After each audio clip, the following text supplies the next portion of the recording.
Ma vie est une bénédiction. Un enfant de Dieu ne peut jamais échouer. Moi, ma vie est une bénédiction. Un enfant de Dieu ne peut jamais échouer. Saga Junior. Yo lélé, oh. Ma vie a changé. Oh. Yo lélé. Bonjour à tous et à toutes. Bienvenue sur la classe virtuelle de formation en ligne d'Achema. Nous allons commencer par vous présenter un ordinateur. Par définition, un ordinateur est une machine de traitement automatique de l'information. Il est composé essentiellement de 4 éléments. Un écran, un clavier, une souris et une unité centrale. L'unité centrale est spécialisée dans le traitement des informations, c'est-à-dire l'exécution des applications que vous ouvrez et des fichiers également, que ce soit des fichiers, textes, des vidéos ou des audios. Une fois que le fichier est exécuté en mémoire, le résultat est envoyé à l'écran sous forme d'image. Si c'est un audio, le fichier exécuté en mémoire est envoyé vers le haut-parleur. Le clavier sert à envoyer des données à traiter. Par exemple, si vous saisissez un texte dans Word. La souris, quant à elle, sert aussi à entrer des données, mais cette fois-ci, des données de type commande. Par exemple, c'est grâce à la souris que vous commandez à l'ordinateur via un clic de vous jouer une musique. L'unité centrale a pour rôle d'exécuter les applications, les fichiers et les commandes. Voilà en résumé la présentation d'un ordinateur. Venons maintenant à notre thème du jour qui est l'écran.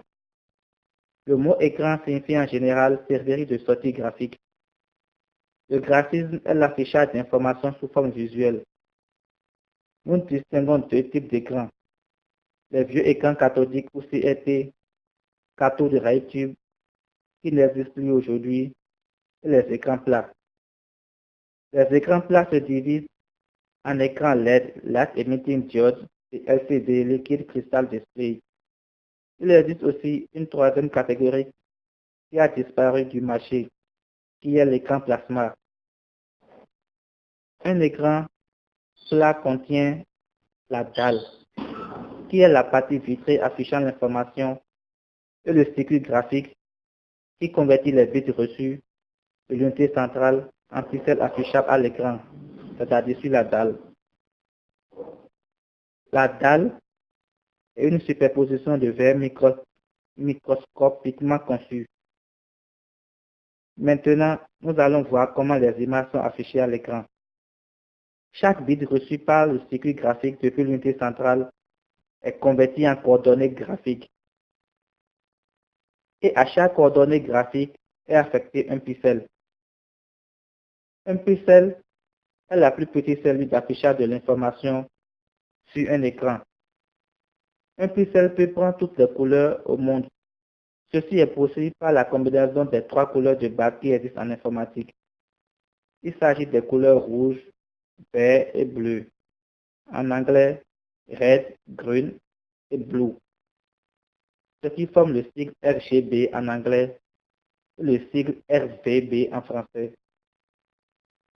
Le mélange de ces 3 couleurs donne toutes les couleurs possibles au monde. C'est comme ça que plusieurs pixels de différentes couleurs affichés sur un écran donnent une image.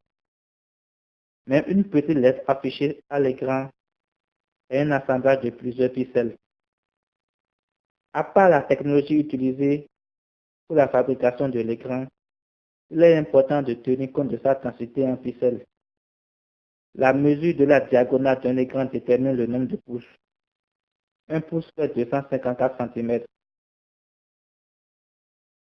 Donc, par exemple, pour deux différents écrans ayant chacun 17 pouces de diagonale, l'un peut contenir plus de pixels que l'autre. Plus il y a de pixels sur un écran, plus l'image est de qualité. Tournons maintenant le dos de notre écran. Au verso de notre écran, nous avons deux connecteurs. Le premier connecteur, généralement de couleur noire, est le câble d'alimentation qui fournit de l'électricité à l'écran. Le second connecteur est appelé connecteur VGA, vidéo graphique array. C'est par le connecteur VGA que les bits transitent entre l'unité centrale et l'écran. Toutes les données affichées à l'écran passent forcément par la carte graphique via le câble VGA. Notez qu'il existe aussi d'autres technologies plus avancées que le VGA. C'est par exemple les connecteurs HDMI.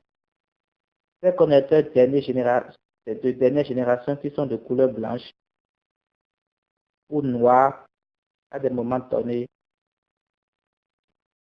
sont plus avancés que les connecteurs VGA. Le VGA et le HDMI servent tous à envoyer des données depuis l'unité centrale vers l'écran. Voilà, ce sera tout pour le cours d'aujourd'hui. Ce sera un plaisir pour nous de répondre à vos différentes questions. Nous répondrons uniquement aux questions qui seront posées par audio.